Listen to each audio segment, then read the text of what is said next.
આદમી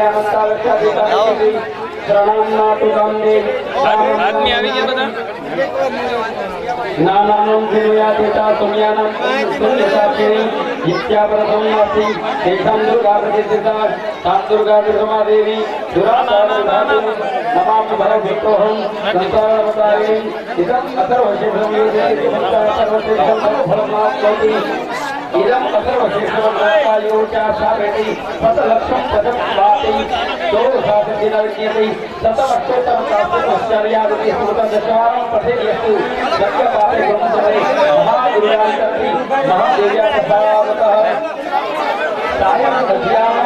सायं मध्याह्नो दिवसकृतपापनासेति रात्रौ मध्याह्नो रात्रिकृतपापनासेति सायं प्रातःप्रेत्यास्ति भवति नूतनायां प्रतिमायां धत्वा देवता खाली करो ने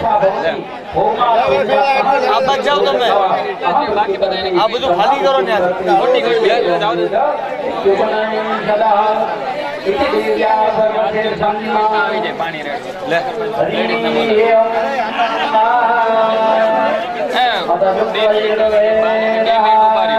એટલે પુરુષો આવી જવા દો બસ બધા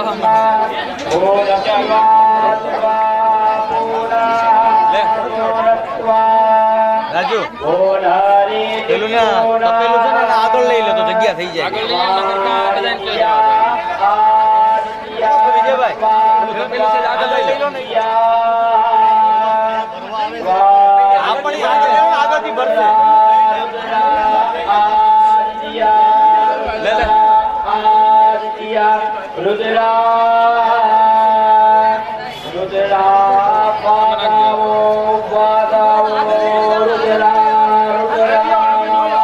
રાજુભાઈ લાવું છે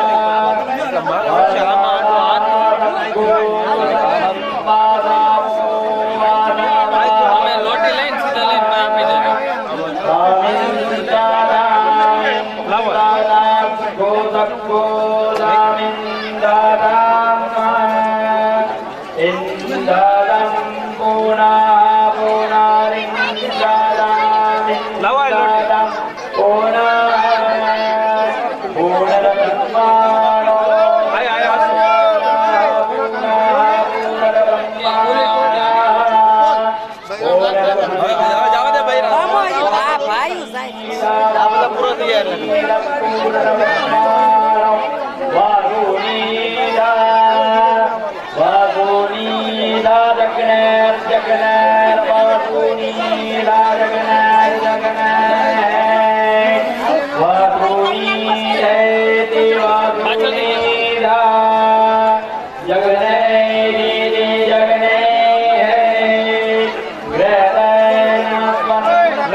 તમારો કેમેરા અહીં લઈ લો ને આ બાજુ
ખાલી લોટે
વેદ પાઠ કરવામાં આવે છે, જેને ઘનપાઠ કહેવામાં આવે છે. અમારા ગુરુદેવોએ એ ઘનપાઠ અહીંયા કર્યો.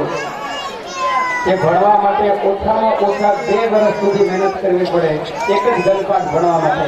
બહુ સુંદર મજાનો ઘનપાઠ અહીંયા અમારા ભત્રીજા અને અમારી પાઠશાળાના વિદ્યાર્થી મેહુલભાઈ જોશી અને પાઠશાળાના ગુરુજી વિજયભાઈ જોશીએ રજૂ કર્યો અને પ્રવાસ કર્યો. બધા વિદ્વાન બ્રાહ્મણો બધા પાઠશાળાની અંદર ભણેલા બ્રાહ્મણો મળ્યા છે. ભગવતી કૃપા છે કે બધા બ્રાહ્મણો જ્યારે વિદ્વાન હોય ગમે અને માઇક આપો એટલે એ દરેક કાર્ય સંપન્ન કરાવી શકે એવી ક્ષમતા ધરાવનાર બ્રાહ્મણો છે કે જેને અહીંયા આ વાકડે બેસાડીને સોંપી દઈએ કે બધા જ યજ્ઞ કાર્ય પૂરું કરાવી શકે એટલી ક્ષમતા ધરાવે છે. દક્ષિણાથી કોઈ આવતા નથી. આ તો પ્રેમ કાયમના માટે અમે સાથે બધા રહીએ છીએ એટલે બધા પ્રેમના હિસાબે આવે છે. બાકી બધા પોતે પોતાના કામો કરી અને સારી એવી દક્ષિણાઓ કમાય છે. ઓલો ત્રાસ રો ને શોકે ફલવી નીચે ભરાઈ ગયો. સૌ ભગવાનની દયાથી સુખી અને બહુ વિદ્વાન બ્રાહ્મણો છે. પણ આપણને ઈશ્વરની કૃપાથી આવા બ્રાહ્મણો મળ્યા છે એ આપણે માતાજીનો ધન્યવાદ કરીએ. આવા વિદ્વાન બ્રાહ્મણો આપણને પ્રાપ્ત થયા. ધીરજભાઈનો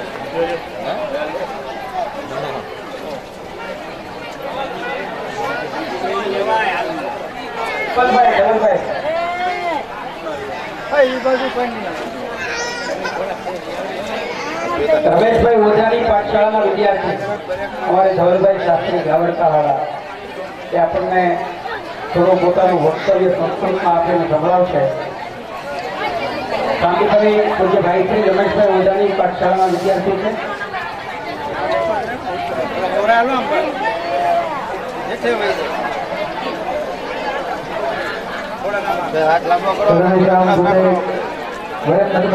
વર્તતે अस्मिन् प्रतिष्ठा महोत्सवे सर्वे जनाः अस्मिन् कार्ये सुकुशलाः एव वर्तते. स्वस्वकार्ये सिद्धाः एव वर्तते. सर्वेषां ब्राह्मणानां બાકીનો આમાં પધરાવાનો ડોલમાં कैदा कृषि कार्येष्वपि पारंगता एव वर्तते.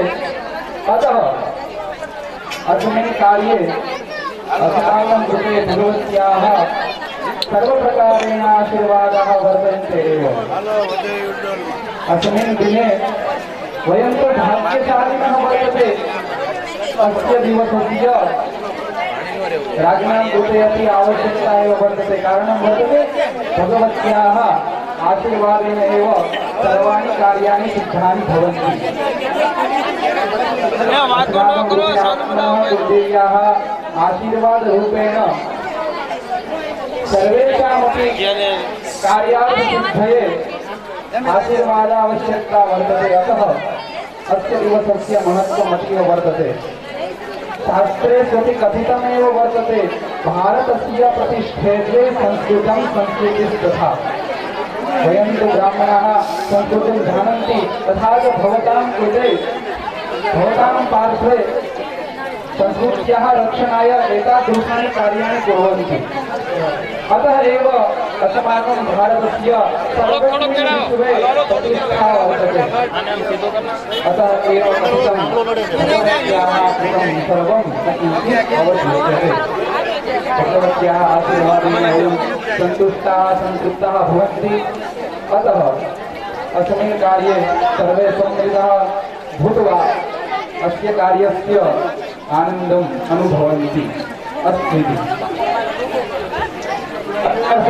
અમારા ધવલભાઈ શાસ્ત્રીજી સાંદીપલ્લીના વિદ્યાર્થી છે. પ્રવચન કર્યું પણ આપણે બધા માથે કારણ કે આપણને બધા એમાં ખબર પડે નહીં. પણ 2 શબ્દોમાં તમને એનું ગુજરાતી કરી તમને સમજાવી દેશે કે એને શું કીધું તમને. એટલે તમને સમજાશે કે આટલા બધા વિદ્વાન સંસ્કૃતમાં વાતો કરી શકે એવા બ્રાહ્મણો આપણને અહીંયા મળ્યા છે. 2 જ મિનિટમાં તમને એનું ગુજરાતી અને બતાવી કહેવાનો ભાવાર્થ એવો છે કે આપણા સંસ્કૃત સાહિત્યની અંદર એક પંક્તિ કહેવામાં આવેલી છે કે ભારતસ્ય પ્રતિષ્ઠેત્વે સંસ્કૃતમ સંસ્કૃતિસ્તથા. આપણા સંપૂર્ણ ભારત વર્ષનું આ વિશ્વની અંદર પ્રતિષ્ઠાનું જો કોઈ કારણ હોય તો 2 કારણ છે. એક તો સંસ્કૃત અને એક આપણી સંસ્કૃતિ. આપણા 18 પુરાણો, 4 વેદો, ઉપનિષદો, આરણ્ય ગ્રંથો વગેરે સંસ્કૃત ભાષાની અંદર લખાયેલા છે અને આ બધા સંસ્કૃત ભાષાના લખાયેલા ગ્રંથોથી જ આપણી સંસ્કૃતિ માટે આપણી ભારતીય પ્રતિષ્ઠાના બે કારણ સંસ્કૃત અને સંસ્કૃતિ છે. તો આ બધા બ્રાહ્મણો સંસ્કૃત તો જાણે છે, પણ એ સંસ્કૃત દ્વારા આપણી પાસે સંસ્કૃતિનું રક્ષણ કરવા માટે આપણા બધાનું સૌભાગ્ય જ્યારે ઉઘડું હોય ત્યારે આવો દિવસ પ્રાપ્ત થાય. આપણા સૌભાગ્યની વાત છે કે માતાજીની પ્રતિષ્ઠાનો આપણે સૌ લાભ લઈ અને કૃતકૃત્ય થઈ રહ્યા છીએ. કારણ કે આવા પ્રસંગો વારે વારે નથી આવતા. આ બાજુ પછાડ છે કોને પાછળથી જશે સેટા રે પાછળ રહેજો કપડા રમતા નહીં હોય. જન્મોના પુણ્ય ભેગા થાય અને જેમ આપણને એનું પ્રાપ્ત થઈ છે જ્ઞાન, એવી જ રીતે આવા પ્રતિષ્ઠાના મહોત્સવ, આવા મહાન કાર્યો આપણા હાથથી ત્યારે થઈ શકે જ્યારે આપણા જન્મ જન્માંતરના પુણ્ય હોય. તો આ કાર્યમાં સૌ સંમિલિત થયા છો.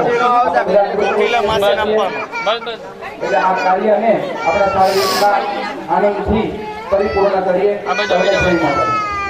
ધન્યવાદ ગૌરવ શાસ્ત્રી. એક એક વિદ્વાનો, એક એક બ્રાહ્મણો ને તમે સવારે કહેજો 700 લગભગ આવા કથાકાર છે કે જેની પોતાની ભાગવત કથાઓ દેશ પ્રદેશની અંદર યોજાતી હોય છે. તો આવા બધા ભગવાનની દયા છે કે ભૂદેવોના કોઈ વખાણ નથી કરતા. જે કહ્યું છે એને ખરેખર વખાણવા લાયક છે કે સોનાની સાંકળે બાંધી કેળવા જઈએ તો ન આવે છે. ભગવતીની કૃપાથી આ બધા ઠેકાઈ લાવ્યા છે અહીંયા. મેં કહ્યું એમ કે કોઈને પૈસાની કોઈ જરૂરિયાત કે દક્ષિણા મળશે એટલે જાય એવું નથી, પણ એક પ્રેમ અને ભાવ કાયમ માટે ભરવાનો વર્ષોથી આ બ્રાહ્મણોની સાથે સંકળાયેલા છીએ. અમારા જીતુભાઈ જોશી ખારચિયાથી જેતપુર પાસે ખારચિયા ગામ છે. અમારા ગુરુભાઈ છે માનવપુરાના વિદ્યાર્થી પોતે ભાગવત કથાકાર છે. અત્યાર સુધીમાં 70 જેટલી ભાગવત કથાઓ એમની યોજાઈ ગઈ છે. એવા ભીખુભાઈ શાસ્ત્રી, અમારા ચિંતનભાઈ બકાળાવાળા, એની અત્યાર સુધીમાં 35 થી 40 કથાઓ થઈ ગઈ છે, ભાગવત કથાઓ. અમારે વિપુલભાઈ દેશી અમારી પાસેના ગુરુજી કે જેમની પાસે અત્યાર સુધીમાં 60 થી 70 વિદ્યાર્થીઓ અત્યારે હજી ભરવાની ના પડે છે. અને કથાકાર ચર્ચા થઈ ગયા છે. પૂરું થઈ જાય પછી ભરવાનું કે હજી ચાલુ છે. બહુ સારા વિદ્વાન બ્રાહ્મણ તરીકેની જેમની છાપ છે. એવા બધા ભૂદેવો અહીંયા આપણા પ્રાપ્ત થયા છે. જેથી કરીને આપણે આવો સરસ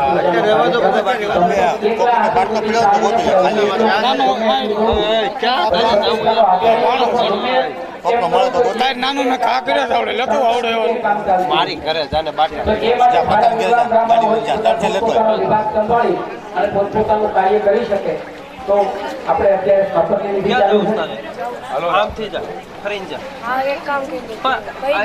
અહીંથી ખાલી નીકળી જાય એટલે તારે કહેવાય જાય જો ભાઈઓ બેઠા છે એમને સૂચના કરી ગયા એમને જો અભિષેક કરવો હોય તો આવે. ફરજિયાત કોઈના માટે નથી. અંદર બેઠા એના માટે બધા માટે ફરજિયાત છે એટલા માટે કે દક્ષિણાનો કોઈ આમાં સવાલ નથી ઉઠતો. ફક્ત તમારા હાથે માતાજી ઉપર એક લોટો પાણી ચડી જશે ને તો આપણા જીવનનું ઘણું બધું કાર્ય સરળ બની જશે. એટલા માટે જ આપણે આ આગ્રહ રાખીએ છીએ કે તમારા ઘરનું એક પણ નાનું બાળક પણ એ અભિષેક કર્યા વગર રહેવું ન જોઈએ.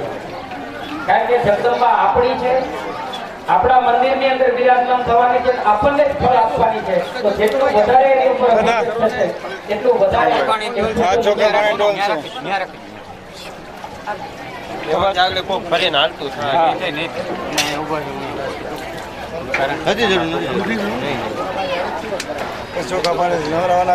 દરેક કુળના આચાર્ય જેઓ પોતપોતાના કુળ ઉપર સાયં પૂજન અને આરતીની તૈયારીઓ રાખે.